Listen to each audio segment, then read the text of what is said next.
Bienvenidos a su programa Special Family. Les saluda a su amiga Rosalba Peña desde los estudios de Univisión Radio. Bueno, hoy tenemos un tema muy necesario que se llama Amar demasiado no significa amar. Y para hablar de este tema tan relevante, he invitado a mi amiga, la psicóloga Marta Idalia Parra. Ella es una mujer que se dedica a ayudar a la comunidad por medio de programas de radio, de televisión, conferencias, y pues estamos muy gustosos, Marta, de tenerte aquí. Muchísimas gracias, Rosalba, por tu siempre cálida bienvenida. Agradezco infinitamente tus palabras y para mí es un gusto gigante estar otra vez en tu programa y con tu gentil auditorio. Sí, Marta, es un tema un poco delicado porque a veces es hasta cierto punto confuso, pero ¿qué significa cuando decimos amar demasiado? ¿Sería como un amor enfermo? Es preciso, yo creo, identificar qué significa cuando estamos amando demasiado. En diferentes culturas, te voy a hablar también como latina, tenemos tan arraigado, tan acentuado ese condicionamiento de que las mujeres somos muy entregadas, muy amorosas, muy hasta cierto punto también muy maternales. Pero cuando yo puedo decir que estoy amando de una manera excesiva y que por ende a lo mejor ya va a ser equivocada, ya va a ser un amor que me está pesando, un cariño que a lo mejor me va a estar desgastando, yo creo que es en el momento en el que yo pueda asemejar la palabra amor con el sufrimiento, porque debemos entender de antemano que amar no es sufrir. Cuando me refiero a ese cariño extremo y repito, insano, cuando la mayoría de mis conversaciones van a ser acerca de él o de ella, es decir, centramos nuestro mundo en esa persona y no escatimamos los esfuerzos que tenemos que hacer para estar con él o con ella. Entonces, lo demás pierde paulatinamente, gradualmente la importancia. Yo centro a esta persona como un todo en mi vida. Entonces, ¿de qué otra manera yo puedo identificar que estoy amando demasiado? Cuando voy a estar disculpando y justificando su mal humor, sus malos tratos, su pésimo comportamiento, su indiferencia, siempre yo creo que voy a estar justificando y anteponiendo el bienestar de esta persona al mío. En ese sentido, yo quiero referirme a que ahí estamos amando demasiado. Qué interesante, Marta, y a esto me gustaría añadir una pregunta que sería, ¿cuáles serían esas características? Porque como dices tú, está muy arraigado en una cultura donde quizás sin darnos cuenta, nos están enseñando a amar de una manera que no es correcta, perdiéndonos en el otro, tanto hombre como mujer, ¿verdad? Porque si lo adquirimos de un patrón familiar, muy probablemente tanto el hombre como la mujer tengan ese riesgo. Explícanos un poquito ello. Otra característica muy específica de las personas que están amando demasiado, que están amando de una manera mal entendida, es que tienen una profunda huella de abandono. A lo mejor vienen de hogares disfuncionales, de hogares en los que hubo ese abandono emocional. Y yo creo que tengo tanto miedo de perder este afecto. Ahora al fin que conseguí tener esta persona, que estoy luchando por tener un lugar en su vida, yo creo que voy a hacer todo lo posible con tal de que esta persona permanezca a mi lado. Cuando tú ves a una persona que está muy preocupada por tener a la pareja consigo y que de repente vemos que manifiesta cantidades desproporcionadas de cariño, es una señal de alarma que yo creo que estamos amando de una manera equivocada. Otra característica de este tipo de situaciones es que aceptan la mayoría de las culpas. Se las venden y se las compran. O sea, yo tengo la culpa de lo que está sucediendo. Yo te voy a empezar a justificar.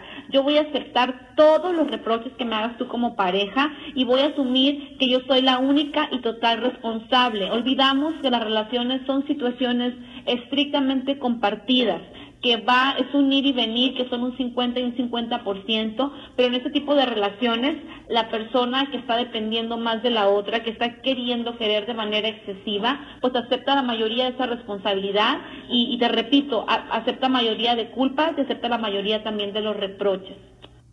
O sea, es fundamental explicarle a la gente y cómo no, ahondar en que si amar es sobreproteger. definitivamente, Rosalba, no es sobreproteger. Yo creo que aquí se confunden mucho en ese sentido cuando las mujeres o los hombres están en relaciones tóxicas o insanas, tienen esa necesidad de protección, de sobreprotección. A veces volvemos a los excesos porque tienen una necesidad imparable de controlar. Entonces, definitivamente, cuando yo estoy vulnerando, cuando yo estoy haciendo nulas las capacidades de mi pareja, subestimando la independencia que pueda tener para tomar sus propias decisiones, para decidir si quiere estar conmigo, si quiere estar con alguien más, cuando yo estoy justificando, cuando yo estoy tratando de solucionarle la vida, de arreglarle sus problemas, cuando yo lo estoy cuidando como un hijo y no como una pareja, pues definitivamente no es un amor sentimental, no es un amor filial que yo le estoy brindando, no es un amor ni siquiera real, porque hay que decirlo, que en este tipo de relaciones, Rosalba, se está más en contacto con la fantasía que con la realidad. Siempre estamos subestimando, siempre estamos idealizando, es que no es tan malo, es que no es tan perfecto, es que solo se pone de malas cuando yo lo hago enojar. Entonces estamos cuidando en exceso esa imagen de la pareja y caemos en esa sobreprotección que, contestando tu pregunta, definitivamente no es amor. Qué importante sería aquí hablarle a muchas personas que quizás están tocando fondo con todo esto que tú nos estás enseñando y con todo esto que nos estás explicando de una manera muy exacta. Lo real de todo esto, porque lo real de todo esto, Marta, obviamente es una raíz. Entonces, ¿de dónde proviene esta raíz? Sería importante hablar al respecto de ello. Claro que sí, como en la mayoría de los casos, te cuento que las dependencias o las relaciones de esta manera insana vienen desde nuestro hogar, porque tenemos relaciones afectivas no resueltas. En la mayoría de los casos, cuando generamos dependencias, patrones tan arraigados, cuando te decía, en nombre del amor, tenemos tantas cosas, yo creo que es importante detectar, a tener este radar, rastrearnos, que vienen de esos hogares disfuncionales. Y luego me preguntan, ¿pero qué es un hogar disfuncional? ¿O qué entendemos por hogar disfuncional? Es un hogar en el que a lo mejor siempre imperaron, por ejemplo, las adicciones, donde hubo uso y abuso de sustancias como alcohol o drogas, donde, Rosalba, también hay violencia intrafamiliar, donde también hay de repente este silencio ensordecedor que se dan muchas parejas, que cohabitan con indiferencia, donde no hay comunicación. Imagínate qué le estás enseñando a tu hijo, qué manera de amar, cuando a lo mejor tenemos parejas que no se hablan, que nada más están, te digo, cohabitando, como si esas casas no fueran hogares, si fueran hoteles, pero aún así las mujeres a lo mejor siguen atendiéndolos, pero en medio de esa indiferencia. Entonces, sí, de repente, cuando hay tantas carencias afectivas, cuando somos adultas o adultos ya formados, pues confundimos esa manera de amar o la asumimos como algo natural. Entonces, yo creo que en las raíces de estos amores malentendidos definitivamente vienen de la infancia, donde hubo relaciones disfuncionales entre los progenitores, ¿no? Qué importante ese punto, Marta, porque fíjate que mucha gente me dice, ¿sabes qué? Yo soy criticado porque vengo de un hogar de padres divorciados, pero no necesariamente tienen que ser padres divorciados. Como dices tú, es importante clarificar que también puede haber hogares donde está una pareja, pero existe el abandono emocional entre la pareja y eso sin duda afectará a los hijos y también un abandono emocional a los hijos y eso pues claro, ¿cómo no va a afectar? Entonces qué bueno que has clarificado ese punto, Marta, porque si no como que nada más es el dedo acusador contra esas familias que desafortunadamente han tenido que vivir el infortunio de un divorcio. Y bueno, sin duda es importante también no olvidar cuáles son los límites de una persona que ama demasiado. Fíjate, aunque debiera existir como en toda instancia, en todas situaciones, límites en la vida, límites en el amor, límites con la familia, fíjate, Rosalba, que una característica de estas relaciones, que además yo creo que también es importante monitorearnos, que están llenas de adrenalina y angustia, porque nuestro cuerpo también responde. Si ambivalentes, esta dualidad de emociones. Sí me siento a lo mejor muy extasiada, pero también muy triste, muy angustiada, con tanta impotencia. En ese tipo de situaciones pareciera que los límites no existieran. Parece no haberlos, porque para una mujer o para un hombre que está amando demasiado, que cree que por amor está reaccionando de la manera que está actuando, pues nada va a ser suficiente, nada va a ser demasiado difícil, nada va a ser demasiado costoso. O sea, va a gastar lo que tenga que gastar, va a hacer lo que tenga que hacer por él o por ella, con tal de retenerlo. Estamos hablando de carencias afectivas no resueltas. Entonces, si a lo mejor yo no las tuve en mi casa, pues voy a enganchar, voy a entonces tratar de que la persona que tengo al lado, pues me las brinde. Porque como no conozco lo que es el amor, pero lo quiero estar descubriendo, lo quiero estar adivinando, pues voy a estar soportando ya cantidades incontables de dolor, te repito, con tal de que mi pareja se quede a mi lado. Qué tremendo, Marta. Yo leía un artículo acerca de este tema y de repente caes en un juego un poco sucio, en un juego un poco difícil, porque cuando ya te das cuenta de que estás en una situación así, de la persona que está amando demasiado, cuando ya empiezas a tocar fondo y quieres parar de esto, la persona con la que tienes esta relación empieza a actuar de una manera sorpresiva con la persona que ya se está rehabilitando porque no le gusta, porque no le agrada, que ya no tienes ese control y que no eres el ganador o la ganadora de esta relación en cuanto a hacer daño.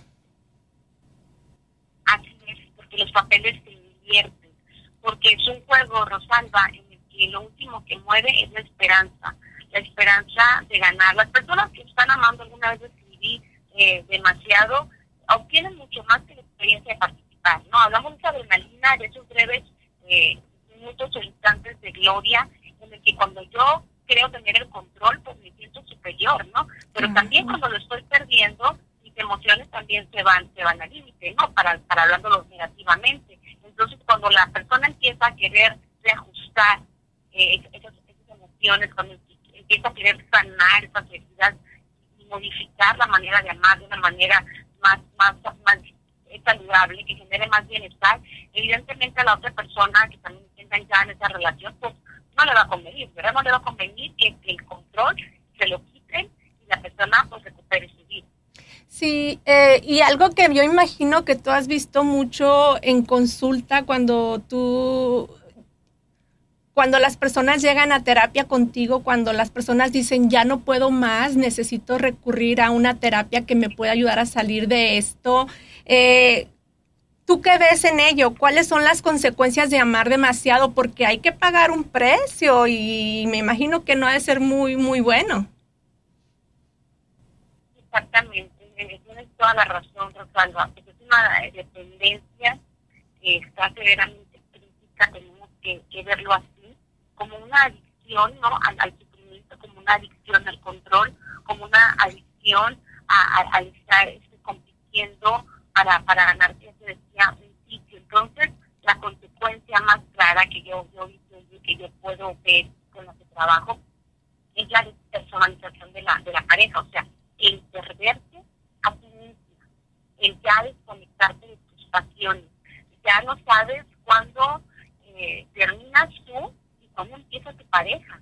O sea, está todo muy disperso, está todo muy ambiguo, está todo tan confuso que las personas empiezan a desconectarse de sí mismas y ya empiezan a olvidar paulatinamente sus sueños, sus características, sus aficiones.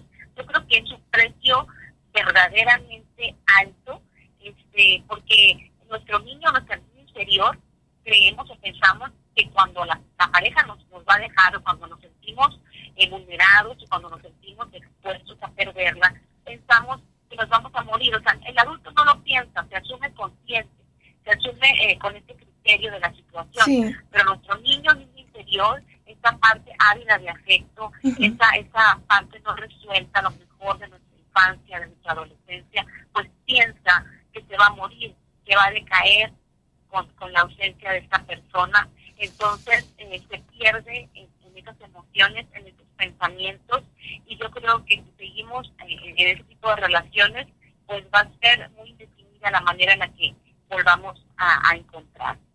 Qué tremendo, Marta. Yo analizaba todo el contexto de este tema y volvemos a caer en lo mismo. Cuando tú amablemente nos hablas del ser humano, de toda esa personalidad que a veces traemos y que tiene consecuencias que nos están haciendo daño.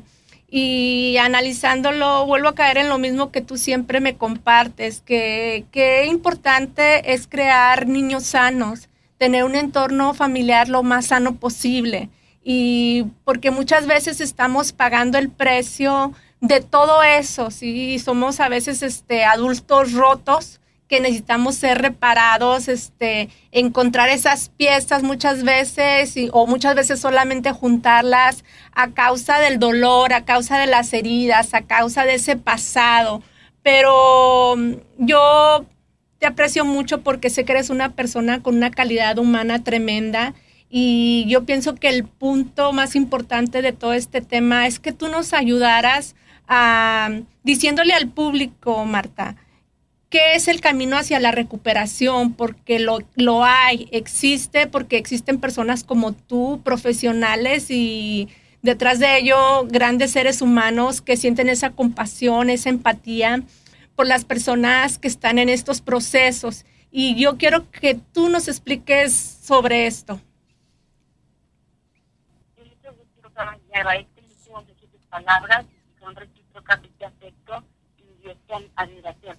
Fíjate, es importante, muy importante, recordar que no podemos vivir sin dignidad. Aún que así lo asumamos, aunque así lo pensemos, aunque no estemos dispuestos a reconocerlo, yo creo que es necesario recordar que no merecemos solo sobrevivir, porque podemos sobrevivir en este tipo de relaciones de dignidad, sin amor propio, pero vivir de verdad no se puede. Vivir con esta felicidad real, pues no se puede. El camino a la recuperación es humanamente posible. Y hay buenas noticias, porque si he estado tanto tiempo tratando de rescatar a mi pareja, buscar desmedidamente con las miles de estrategias que cambie, que no me deje, yo creo que la clave aquí sería hacer exactamente lo opuesto. Y he estado invirtiendo tanta energía, tanto tiempo, tanto desgaste emocional y físico, tratando de cambiar a alguien a quien no voy a poder hacerlo humanamente posible hablando. Yo creo que si yo invierto toda esa energía, la canalizo, la abierto en mi persona, cuando dejo de intentar rescatar al otro y empiezo a ver por mí, a observarme a mí, a rescatarme a mí, pues yo creo que podemos iniciar este camino hacia la recuperación. Es bien importante dejar en claro que necesitamos buscar ayuda. Cuando estamos en este tipo de relaciones, estamos incapacitados para hacerlo nosotras o nosotros por sí mismas o por sí mismos. O sea, solo no vamos a poder. Es importante pedir ayuda profesional, ya sea la psicoterapia individual o buscar un grupo de autoayuda. Cuando nosotros estamos viviendo situaciones tan difíciles, con este grado de dificultad, de complejidad, pues, tan extenso, tan intenso sobre todo, yo creo que nos vamos a entender entre personas que sean pares, ¿no? Que sean afines, que también estén viviendo este tipo de duelos, este tipo de desprendimientos sin anestesia. Entonces es importante encontrar esa empatía, y los grupos de autoayuda, los famosos de 12 pasos, yo creo que son cruciales en el tipo de recuperación que queramos vivir. Igual la terapia individual, y sobre todo tener esta gran premisa individual y tatuárnoslas en el alma, Rosalba, que es hacer de nuestra recuperación nuestra prioridad. Exacto. Porque si yo me dejo para después, yo me dejo en segundo plano, no es ser egoísta. Yo creo que es necesario ponernos el número uno ya cuando nuestra salud emocional o física se está viendo afectada. No es que no me importen mis hijos, no es que no van a importar mis padres o mis amigos, sino que es una vida la que está en juego y es la mía. Si yo no la defiendo con uñas y dientes, no me voy a quedar sentada esperando que alguien más lo haga, porque eso difícilmente va a pasar, ¿sabes? Qué tremendo, Marta. Y bueno, tengo un público muy bello que le encantan tus pláticas y que nos sigue respetuosamente porque encuentran mucha ayuda con los temas que damos. Y ahorita que tocabas el punto de la terapia, me gustaría que nos dieras tu información para que la gente te pueda contactar y poder ver si puede recibir esa ayuda en esta situación que me imagino ha de ser un poco difícil o sumamente difícil, un desafío. Y el primer paso, pues, es tomar la decisión, como dices tú, de buscar una persona especializada, una persona que les pueda dar las diferentes opciones para salir de esta situación y que, como dices tú, hay esperanza. Siempre y cuando tratemos las heridas o las situaciones que venimos abordando del pasado, hay esperanza. Definitivamente, y es una labor que yo disfruto, lo sabes, que tenemos de entrada a esta plataforma con exclusividad femenil, que es Despertar Mujeres en Crecimiento, que tu gentil auditorio lo puede buscar en cualquier buscador de Facebook, poner Despertar Mujeres en Crecimiento y alguna de nuestras moderadoras pues las sabrán aceptar. Y para ambos géneros, también yo estoy ofreciendo esta parte de la terapia presencial, que es aquí en Sonora, la terapia virtual. Entonces me pueden contactar por mi fanpage, Rosalba, que es psicóloga Marta Hilaria Parra, y mi teléfono particular es 64 42 30 49 41. Yo creo que nunca es tarde para buscar esta luz al final del camino, porque sí la hay. Habemos, al igual que yo, se suman muchísimos especialistas que pueden ayudarte a encontrar esas respuestas y apoyarte en la toma de esas decisiones que definitivamente le van a hacer bastante bien a tu vida. Sí, Marta, pues estamos sumamente agradecidos por este tiempo que tú nos das. Son temas importantes y me gustaría que el público, que nos está oyendo, tenemos un público muy bello en Univisión Radio que nos sigue por mucho tiempo viendo todos estos programas, y yo sé que a veces la gente quiere volverlos a oír porque se aprende escuchando y escuchando. Entonces les quiero recordar que pueden ver los videos en www.specialfamily.net y en mi página de Facebook Special Family INS, y en tu página Despertar Mujeres en Crecimiento también. Ahí pueden encontrar muchísima información que sé que también será de apoyo y estrategias y ayuda también de tus seguidoras. Bueno, Marta, muchísimas gracias y hasta una próxima vez. Muchísimas gracias por tus aportaciones, por tu afecto, por todo lo que brindas también en tu programa. Todo mi cariño y admiración, Rosalba, gracias a ti. Un fuerte abrazo, Marta.